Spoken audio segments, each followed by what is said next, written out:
This is a clip from a recent Pops live stream or video. Make sure you are subscribed so you don't miss the next one.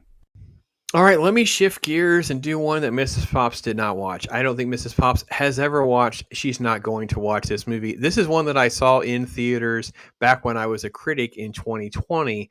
I think coming out in 2020 turned out to be a disaster for this film.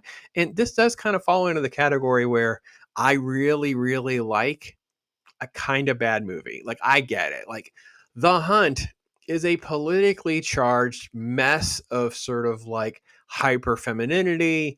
It's got all of the tropes manifesting itself with politics. It's not trying to hide the ball at all. And during the marketing of this film, the President Trump had spoken about the film, panned the film without seeing it, I'm assuming, because it does involve liberal, leftist, whatever, targeting these conservative stereotypes. Now, with all of that said, let me get into the film a little bit and then talk about why I actually enjoy rewatching it. What is happening? What is all of this? Did you see that article? Every year, these liberal elites kidnap a bunch of normal folks like us and hunt us for sport. You actually believed we were hunting human beings for sport. But you are. With a group of people that just wake up outside. They're there, they're ball gagged, they're in this field, and there's like this crate that gets open, there's a pig that runs out, and then people start getting picked off one by one. Now, I will say what the film does, if you've never seen it, when that first experience watch is, it totally catches you off guard because it focuses on characters like this, whose nickname I believe is like, Leggin or something like that. Like, it's Yoga Pants. That's what it is. And then you also have another one named Trucker, which is played by Justin Hartley. And they are very interesting right out of the gate for not much reason other than who they are. And one feels like totally astute at being in this environment, Trucker, and this girl who feels like she's completely lost in this world that she's been dropped into. I'm playing an Arab refugee, but I identify as white. I think that's problematic too, in some way. You wanted it to be real, so you decided it was.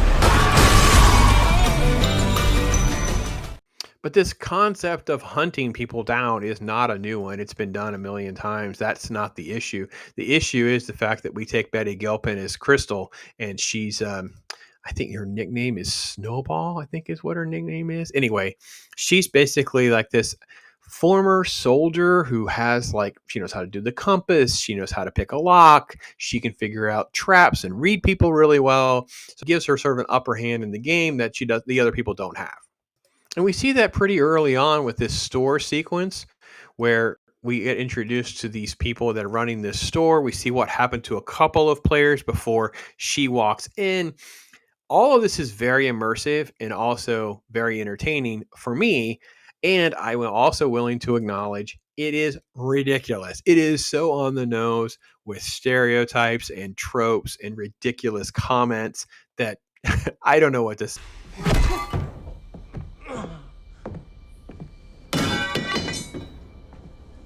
Heck. Why are you doing this to us?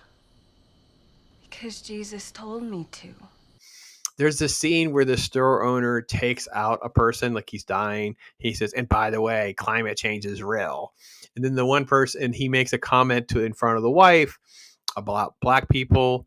And I forget what he says. It's like it's something about that being inappropriate or not. They're constantly bickering over what they're allowed to say and not say, stereotypes. And of course, there's a comment about, owning weapons and why you own so many and what are they for, and I have a right to do them, and the Constitution references and all those kinds of things. It never stops. I think for me, why it works is because it makes you feel like you're somehow relating to her going through this journey, even though even her stuff is over the top.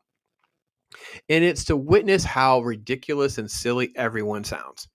You feel like the people that are so left politically, who are making all these random comments and how they're judging people and they're being critical because they're so full of themselves of who they are.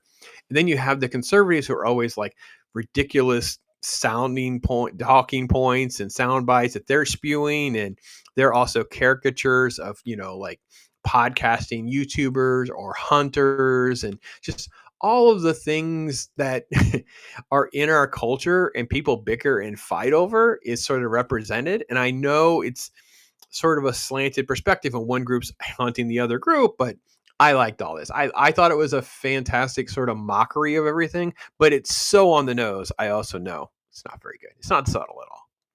As I said, the film is also ripe with the ridiculous stuff. It's in 2020. We're in like the heyday of when stuff was getting made, whether it's Blumhouse or not, females taking out men that are way too big for her to be able to do, her being basically, completely full of like plot armor and safe from anything happening to her until we have another woman that she has to fight at the end of the film.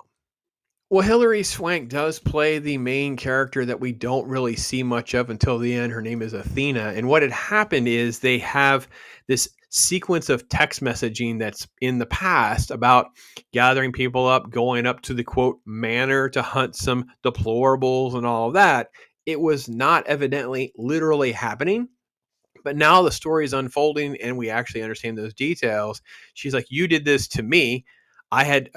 You forced me to make this a reality. It's such a retarded take. It's such a stupid concept that you want to get a free pass for doing the thing that you were accused of doing.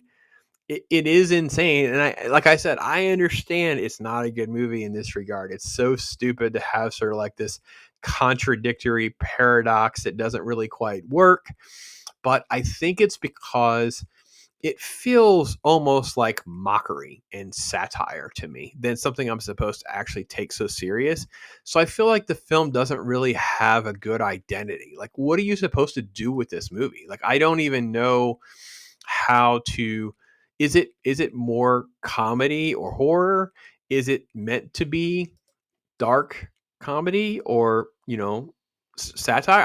I'm not sure I totally know what they set out to make versus what we ended up with. So for me, willing to acknowledge that my score on this movie is lower than the way I've been describing it. It's a 2 out of 5 movie. It's a 4. It's a low. It's not a very good movie. Got that. Okay. Put that on the wall. I will watch. I don't own this movie, but anytime it does rotate regularly through the streaming services. Because if you've never seen it and you just want to have a laugh, if you can laugh at it, I think you're going to enjoy the movie like I do. If you're going to get all bent out of shape, it's going to hurt your fifis, then this would definitely, you're going to get angry or frustrated or whatever. I have a good time with this movie. So for me personally, I score the movie higher, more like a 3 out of 5. Rewatchability is there because, again, I don't take this movie that serious. It's just absurd and silly and stupid. And I hear the stupidness that comes out of the characters' mouths. And I think about people in real life not understanding that's how they sound and that's what they say. The film represents and mocks a lot of that. That's why I enjoy watching The Hunt. And no, Mrs. Pops will not watch it with me. What kind of sick people would even think of something like that? White people. We're the worst.